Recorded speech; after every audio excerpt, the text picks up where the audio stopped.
શું તમે જાણો છો ભારતમાં સૌથી પહેલો આધાર કાર્ડ કોનો બન્યો હતો? નથી જાણતા?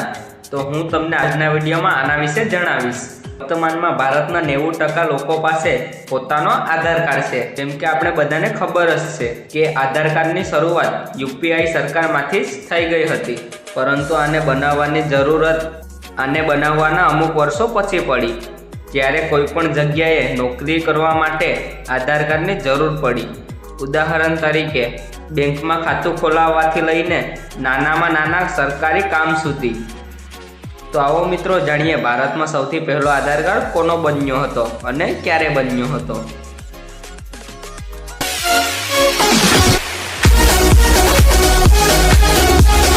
તમે વિચારી રહ્યા હશો કે સૌથી પહેલો આધાર કાર્ડ કોઈ મોટા માણસને જ મળ્યો હશે, પરંતુ એવું નથી। પહેલું આધાર કાર્ડ મેળવનાર કોઈ પુરુષ નથી, પરંતુ એક ગામડાની સ્ત્રી છે। એનું નામ છે રંजना સોનાવાલે। એના ગામનું નામ છે તેંભલી, જે પુણેથી લગભગ 47 કિલોમીટર થાય છે। આમને વર્ષ 2010માં આધાર કાર્ડ મળ્યો। ભલે આ ગરીબ ઘરની સ્ત્રી છે અને મેળામાં રમકડા વેચી પોતાનું જીવન ચલાવે છે, પરંતુ હવે આની પાસે એક અલગ પહેચાન છે। તો મિત્રો, હવે તમે જાણી જ ગયા હશો કે ભારતમાં સૌથી પહેલો આધાર કાર્ડ કોણે મળ્યો હતો।